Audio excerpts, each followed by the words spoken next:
Good afternoon to you and happy Friday, and more importantly, happy new year to you. How are you doing? Greetings from sunny Dubai. How are you doing wherever in the world you are? Give me a little wave if you're joining. Happy New Year, Happy New Year. I hope that you enjoyed the festive season, despite it being a bit of a quieter year this year, right? What were you getting up to? Did you manage to see your family, either in person or maybe online? Did you get a chance to take some time off and reflect? How are you feeling about the new year? Tell me how things are where you are, wherever you are in the world. People joining from various different places around the world, so nice to see you. Happy New Year to you all.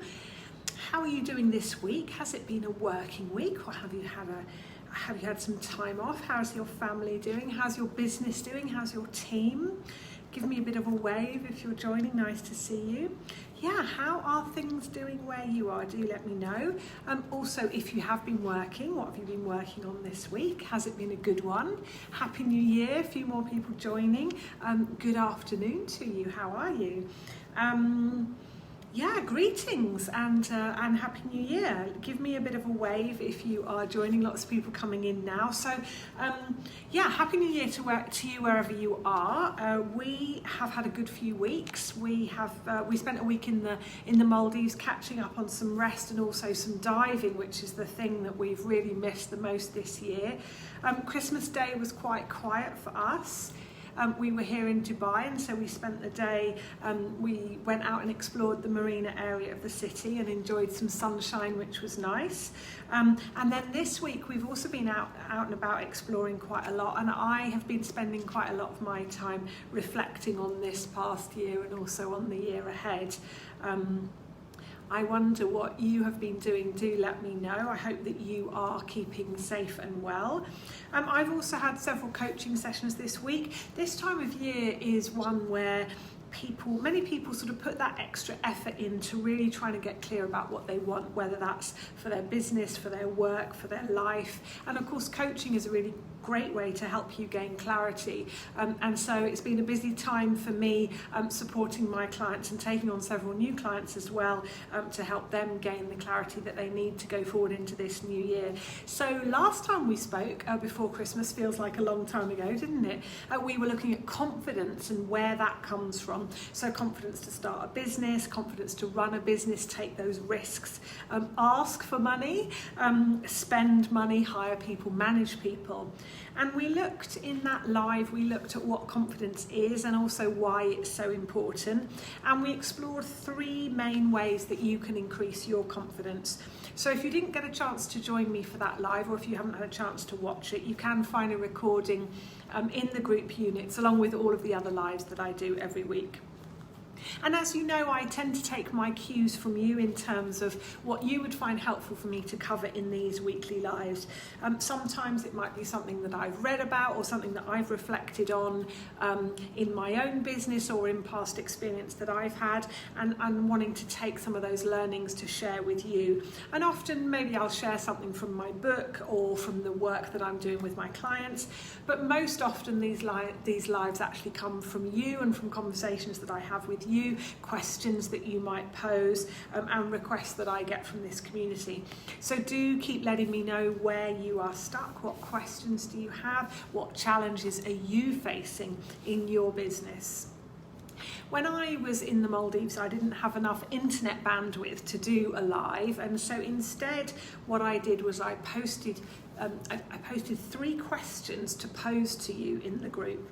And so today, as it is the 1st of January in a brand new year, I thought I'd start us off for the year by reviewing those questions and giving you my perspectives on each one of those. So just to remind you, those 3 questions were and are: number 1, what have you learnt this year that you are taking with you into 2021? Question number 2, what don't you need anymore that you're leaving behind in 2020? And what is the one thing that you want for the year ahead? So let's take those questions one at a time, and do let me know what your reflections are on these questions. So firstly, what have you learned this year that you're taking with you into 2021?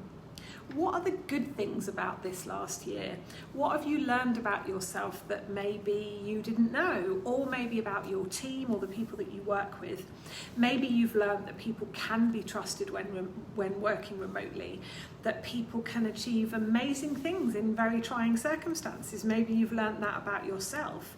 Maybe you've learned that social media can be a force for good when used properly, or that you actually quite like Zoom meetings. Or perhaps you've learned that just how important human contact is to you, and you've missed being able to connect and interact face to face. Perhaps, like me, you've realised that your business can be run entirely online. Maybe you found that realisation pleasing, or maybe you didn't. Maybe you learned a new skill, or maybe you took your business in a completely different direction from necessity, or maybe just because you could. Maybe, like me, you took some time, some serious time, to ask yourself some really important questions about what you want from your business. Maybe you asked yourself, what is important to me? What do I really want in my life? My husband and I did just that. We spent time individually and also together trying to answer some really fundamental questions about our lives and what we really wanted from them. So I'd like you to take a moment to reflect on what you've achieved and what you've learned in the past 12 months, and what you're choosing to take on with you into this new year. And I want to share something with you. It's a belief, but it's also something that I know to be true from my own experience, and also from the work that I do and what I see working with all my wonderful clients. We bring challenges into our lives so that we can learn from them. I really believe that to be true, that we bring these challenges into our lives so that we can learn from them. And so if we leave a situation without learning what we need to learn from it, then we will find a way to bring it back into our lives. So maybe there's a boss that doesn't respect you. Maybe it's a business partner that you can't really have that honest conversation with. A team member that maybe you fear. If you don't learn how to deal with whatever that situation is that you find yourself in, then I would absolutely say to you that you will find a way to bring it back into your life. Just walking away from it will only provide you with temporary relief. So of course there are some things that are best left behind us in 2020, but do make sure before you leave them behind you that you've learned the lesson you need to take from whatever that situation is, so you can avoid that cycle of recurring issues and patterns that we all see in our lives. And so my second question to you is, what don't you need anymore that you're leaving behind in 2020? This is really about making a choice. So what are you choosing to leave behind you? What don't you need anymore? One of my clients decided that she's going to leave fear behind. As so many of you have shared with me, she has felt very fearful for herself, for her family, for her community. And we've been working on that for a number of months. And during a session just this week, we worked on how to deal with that fear and leave it behind her. She got really clear that she wanted to leave it behind in 2020. Uncertainty has been such a huge part of our lives this past year for all of us, right? So many things outside of our control. And as I've shared with you many times, in order to leave that uncertainty behind, it really is important to focus on those things that we can control. So what are you leaving behind you and not bringing into this new year? For me, it is all about embracing authenticity and trusting myself more. What is my way of doing things and what is going to work for me? I'm leaving behind all of those business models that didn't suit me and didn't suit my life. More of that to come. So you know that I like to make things simple, because in simplicity we really do find clarity, and we also find focus. And so question number 3 for you is, what is the one thing that you want for the year ahead? Now this question of course could be asked in many, many different contexts, but let's ask it in a business context. What's the one thing that you want for your business this year? Maybe it's growth. Maybe it's an increase in the number of customers, more revenue, more profit. Or perhaps it's about your role in your business. Maybe you want it to change, maybe you want it to evolve. Maybe you're just starting out in business and you want to launch this year. What's the one thing that has to happen to make that first year a real success? For me, as with many of my clients, it's all about clarity. It's all too easy to get hung up and caught up in how to make something happen. That's actually a really good way to get caught up in a lot of negativity. Here's how it goes. You decide maybe that you want to make some money. So you have some kind of vague idea and you try a few things, and pretty soon that you conclude that it's too hard and it's too complicated, or you just don't know what to do. You've been there before, right? You know what I'm talking about. But actually, those things that you're telling yourself are actually not true. It's not too hard and it's not too complicated, and actually you do know what to do. What most people fail to do is to get super clear about what they actually want. So how much money? By what means? How often? If you can put more meat on the bones, if you like, of your idea, flesh it out, so to speak, break it down into those bite-sized chunks and get clear about each piece, then the path ahead will open up, and it is never, ever as hard as you believe it's going to be. The truth is that implementation is easy. If there's something you don't know or understand, then there are people around you who can help. There's always a way. That's one of the reasons why you're in this community after all, right? I am all about helping you implement and helping you get stuff done. I'm all about getting your questions answered. But the magic is in asking the right question and knowing what questions you're asking. And so that's the one thing that I want for myself and that I want for each one of you, that we ask better questions, that we seek clarity in what we want rather than obsessing about how to get there. So 3 very important questions to ask yourself on this New Year's Day. What have you learned this year that you will be taking into 2021? What don't you need anymore that you are leaving behind in 2020? And what is the one thing that you want for your business in this year ahead? So let me know what your answers are, and also let me know what support you need in your journey ahead.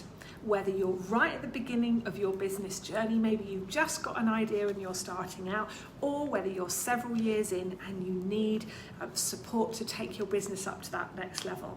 Let me know your questions, your comments. How can I help you make a business successful? How can I make it how you really want it to be? What do you need to make you feel more confident, more clear? So I'm going to close today's live with 2 quotes about beginnings and endings. So the first one is from the Brazilian lyricist and novelist Paulo Coelho. If you're brave enough to say goodbye, life will reward you with a new hello.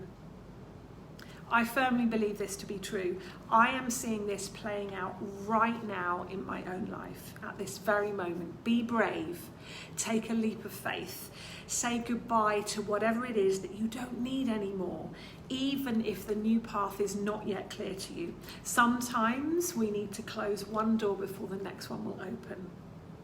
And my second quote is from the British poet T.S. Eliot. What we call the beginning is often the end. And to make an end is to make a beginning.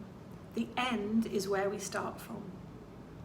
And now, at this very special time of year, a time of endings and a time of beginnings, it's over to you. What is the end that you seek, the result, the goal? Put your energy into getting really clear about that. Focus on listening to yourself and ask yourself what you need so that you can spend more of your time in your flow, in your zone. And don't forget that the opposite of flow is actually friction. And so if things aren't really working, then take a step back and focus on clarity. Get some objective input, hire the services of a business coach, take some time out to look at what you're doing and where an easier path would start from and also lead on to. Ask yourself, what would a business that really works for me look like? What would that look like? Let me know your thoughts and your questions on this or any other topic relating to how to simplify, grow and enjoy your business. What area of business would you like me to speak about next? I am so looking forward to this very special year ahead for you and for your business. If you haven't claimed your free copy of my book, The Real Entrepreneur, please visit therealentrepreneur.book.com. If you prefer an Audible or Kindle version, then you can find those on Amazon. I hope that you have a lovely, wonderful weekend, whatever you're doing and whoever you're doing it with. I wish you a very happy and peaceful time. And as always, if you want to talk, then you know where I am. Please remember to be where you are in the journey. You don't need to know it all, and you definitely don't have to do it all. Take care, stay safe, and keep in touch. Bye for now.